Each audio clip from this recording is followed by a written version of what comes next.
नमस्कार, मैं आप सभी का स्वागत करता हूं। आज हम क्लास 10th का मैथ चैप्टर नंबर सेकंड जिसका नाम है बहुपद की प्रश्नावली 2.1 डिस्कस करेंगे।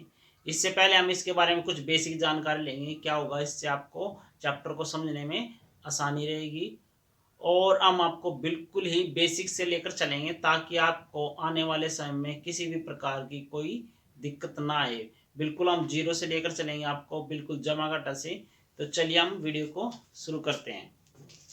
क्या नाम है चैप्टर का? बहुपद। देखिए बहुपद क्या होता है। बहुपद दो प्रकार का होता है। क्या? एक चर और अचर।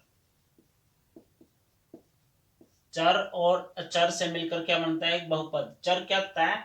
X, Y, Z, S, T, U, कुछ भी। और अचर क्या होगा? अचर हमारी संख्याएं आ जाएंगी, जैसे कि 2, 3, 4, कुछ भी, √2, 1/2। अचर में क्या आएंगे? हमारी संख्याएं आएंगी।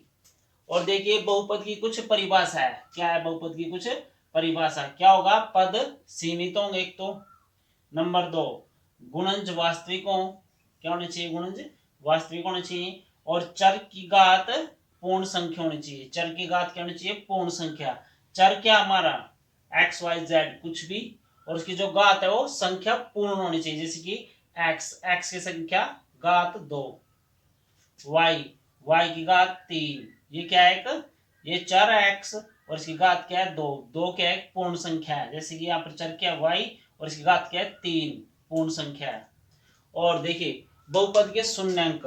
बहुपद की अगर शून्यंक की बात करें हम, जितनी बहुपद की घात होगी उतने उसके शून्यंक होंगे। जितनी घात होगी या जितनी उसकी शक्ति होगी उतने उसके शून्यंक होंगे। मान लीजिए मैं लिखा यहाँ पर x की 3 + 2x + 1। अब जो हमारे पास चर है इसकी घात कितनी है? 3 है, तो उसके जो शून्यंक होंगे कितने होंगे? शून्यंक की अगर हम बात करें कितने होंगे? शून्यंक 3 होंगे। जितनी ये घात होगी उतने ही उसके शून्यंक होंगे।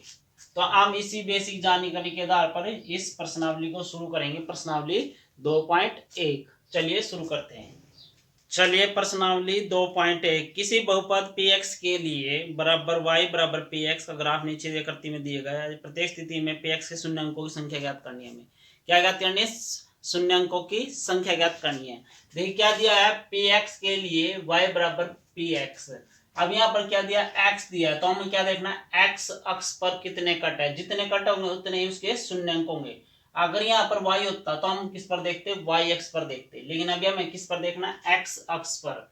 ये क्या होता है? x अक्ष और ये क्या होता है? y अक्ष।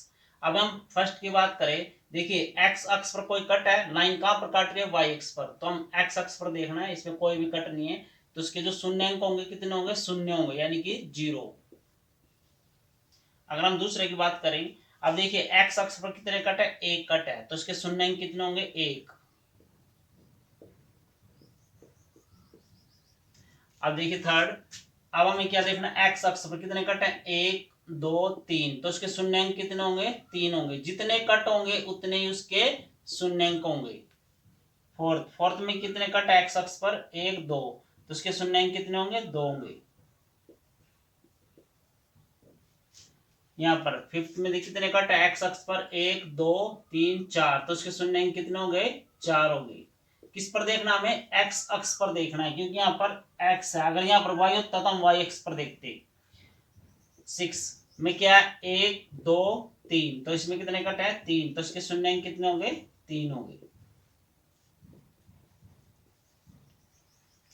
इसको नोट कर लीजिए। और अगर आपको वीडियो अच्छी लगे तो लाइक और शेयर कमेंट जरूर कीजिए। ज्यादा से ज्यादा वीडियो को शेयर कीजिए ताकि अदर बच्चे भी इसका लाभ उठा सकें। Thank you.